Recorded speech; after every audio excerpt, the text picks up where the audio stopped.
그래서 쇼팽이 어느 날 꿈을 꿨었는데 샹드와 말다툼을 했는데 자기가 거기서 말싸움에서 이기게 됐다고. 그래서 너무 기뻐서 짓게 된 곡이 즉흥곡이라고.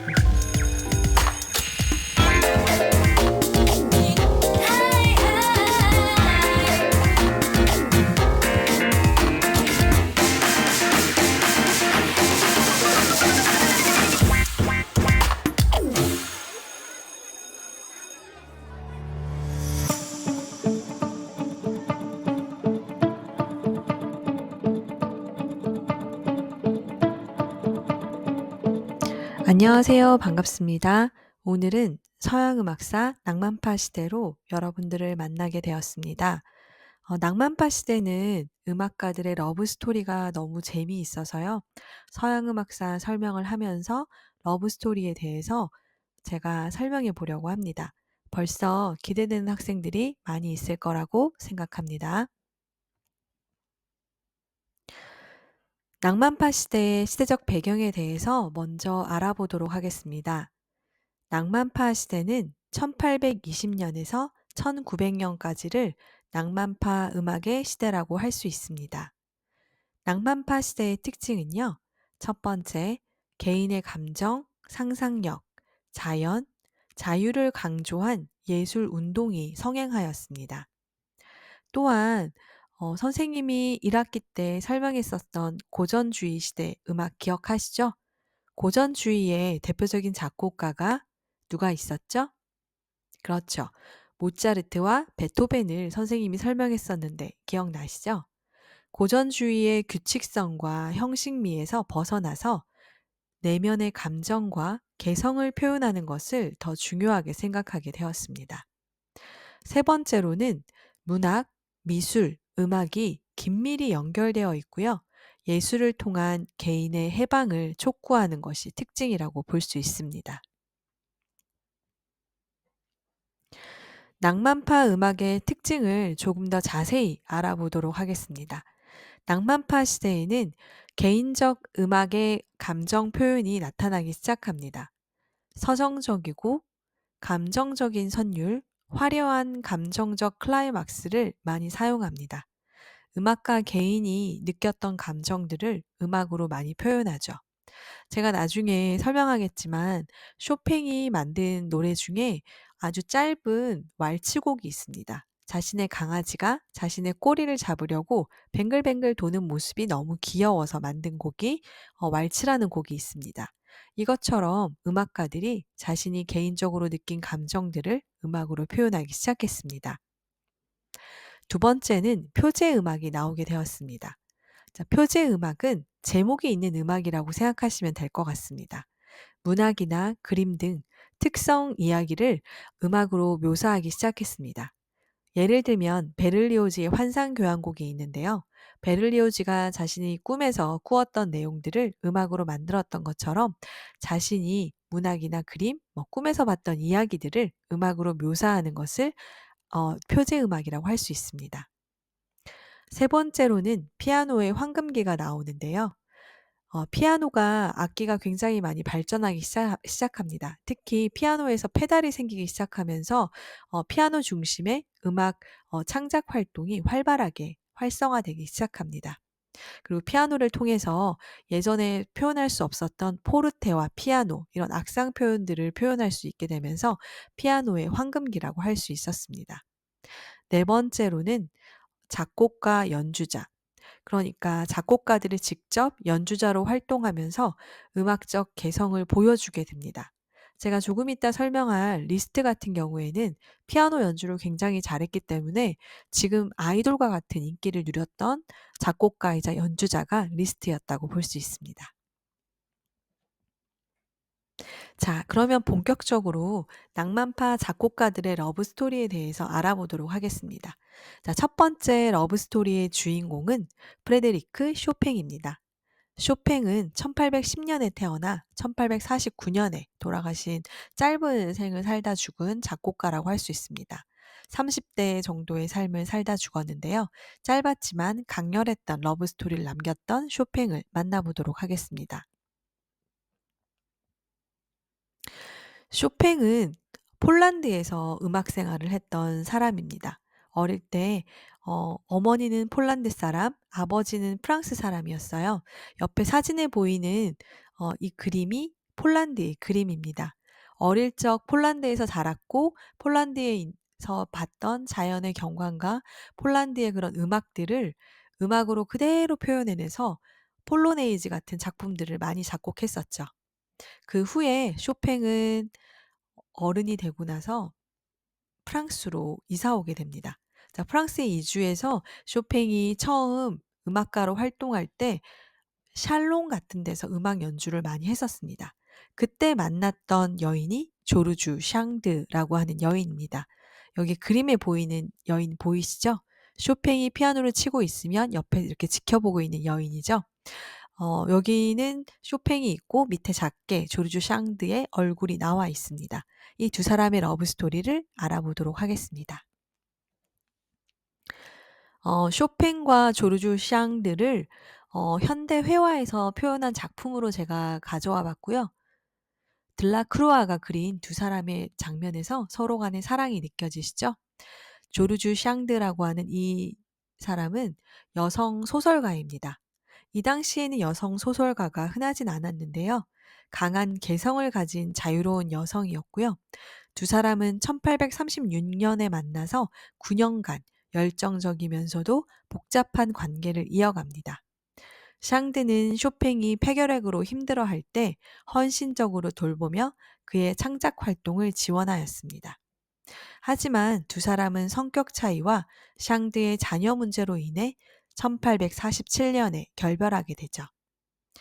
이 사랑은 쇼팽의 음악에 큰 영향을 미치게 되고 그의 피아노 작품들은 더욱 깊고 서정적인 감정을 담게 됩니다. 조르주 상드는 프랑스 사교계에서 굉장히 이슈가 많은 여성이었어요. 남자들을 이렇게 이혼한 여성이지만 남자들과 아주 여러 남자들을 만나면서 애정 행각을 펼쳤던 여성이었죠.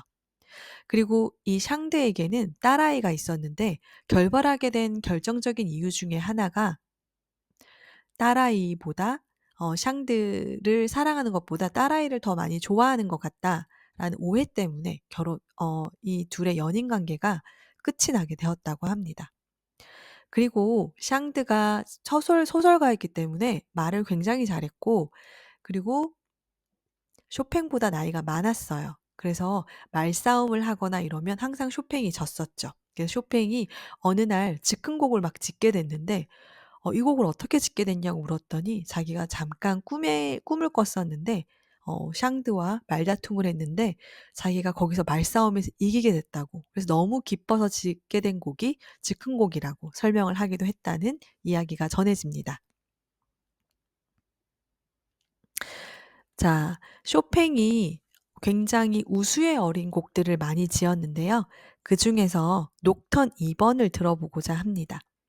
이 녹턴 2번은 특별히 조성진 씨가 연주하는 버전으로 들어보도록 하겠습니다.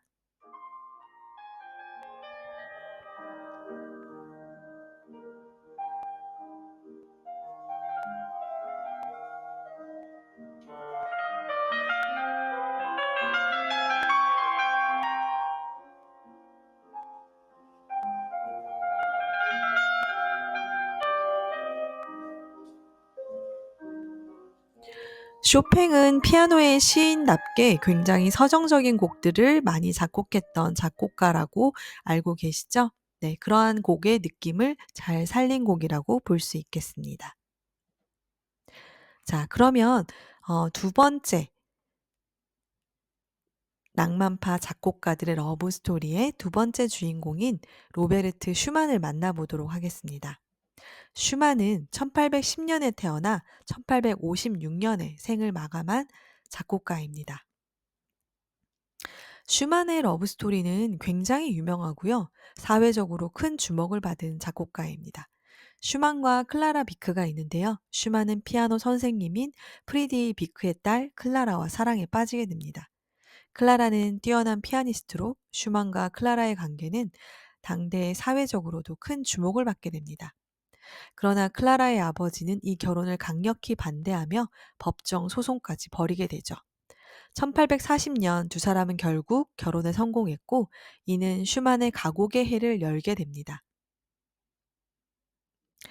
자, 슈만과 클라라 비크. 클라라는 슈만의 곡을 초연하며 그의 음악적 성취를 알리는 데 크게 기여하게 됩니다. 두 사람은 음악적 동반자로 깊은 관계를 유지했지만 슈만의 정신적 쇠약으로 인해 어려움을 겪게 됩니다. 슈만은 나중에 결국 정신병으로 인해서 정신병원에 감금되고 나중에 자살로 생을 마감하게 되죠. 슈만의 대표적인 작품으로는 트로이 메라이, 클라라를 위한 헌정이라는 악곡이 있습니다. 로베르트 슈만은 원래는 음악가가 아니었었습니다. 아버지가 슈만이 훌륭한 법관이 되기를 바랬었죠. 하지만 아버지 몰래 슈만은 피아노를 쳤었고, 피아노를 치다가 손을 다치게 되자 이렇게 음악 신부를 창간하기도 하고 작곡을 하면서 여러 가지 다양한 음악 그 연주자로의 삶보다는 또 다른 삶을 준비했던 사람입니다. 특별히 슈만이 음악 신보를 창간하면서 쇼팽, 멘델스존, 브람스, 베를리오즈 등을 여러 사람들에게 소개하게 되었죠. 초기의 음악 신보의 표지가 이런 모습이었고요. 현대의 음악 신보의 모습은 이러한 모습입니다. 슈만과 클라라의 사랑은 비크 선생의 딸인 클라라를 사랑하게 되죠. 클라라는 이 당시에 유럽에서 굉장히 유명한 피아니스트였어요. 비크 선생의 반대로 법정 소송을 하게 되었죠. 아마 이 비크 선생님은 슈만이 굉장히 우울하고 자살을 할 수 있을 만큼 정신적으로 좀 건강하지 않다는 걸 알았기 때문에 반대하지 않았을까라는 생각을 합니다. 1940년 30세 때 드디어 결혼에 성공하게 되고요. 이 결혼의 성공으로 인해서 슈만이 굉장히 기뻐하면서 138곡의 가곡을 작곡하게 됩니다. 피아노의 여제라고 불리던 클라라 슈만은 1896년 76세로 사망하고요. 독일 화폐에 실릴 만큼 굉장히 유명한 피아니스트였습니다. 자, 그러면 슈만이 작곡한 유명한 곡 중에 하나인 트로이 메라이를 들어보도록 하겠습니다.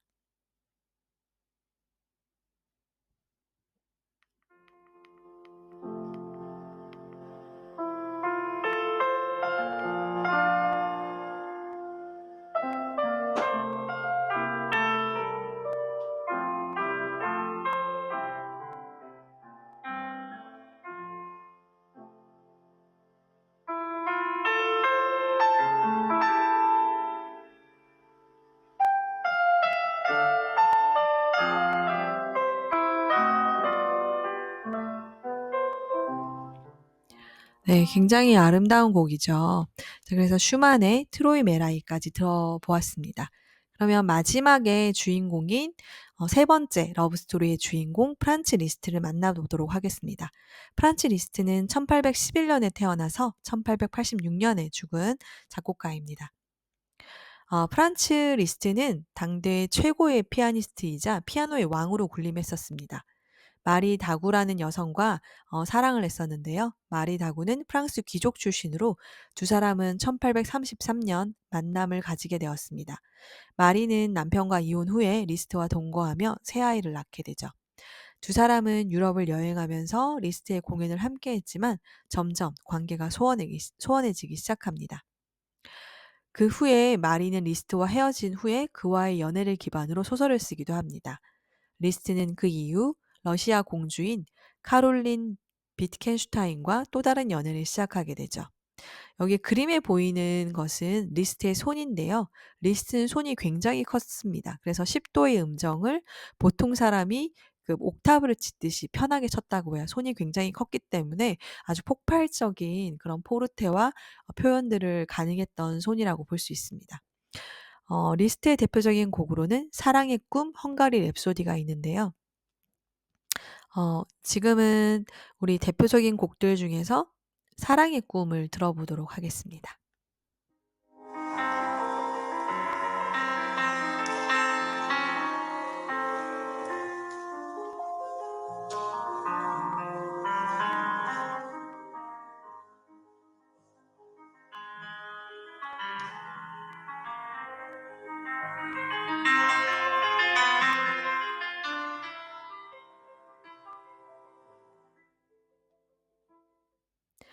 네. 이렇게 짧게 3 명의 음악가들의 생애에 대해서 알아보고 그들의 사랑에 대해서 알아보게 되었습니다. 자, 개인주의적인 주관적 감성, 이상, 개성을 중시했던 낭만파 시대의 작곡가들을 알게 되었고요. 오페라가 많이 발달했었으며 낭만주의의 대표적인 오페라 작곡가가 있었죠. 그리고 예술 가곡이 성행하면서 여러 가곡이 발달하기도 했던 시대가 낭만파 시대였습니다. 자, 이렇게 해서 낭만파 시대에 대해 알아보고요. 음악가의 러브 스토리에 대해서 배워봤습니다. 즐겁고 유익한 시간이 되셨으면 좋겠습니다. 수고 많으셨습니다. 감사합니다.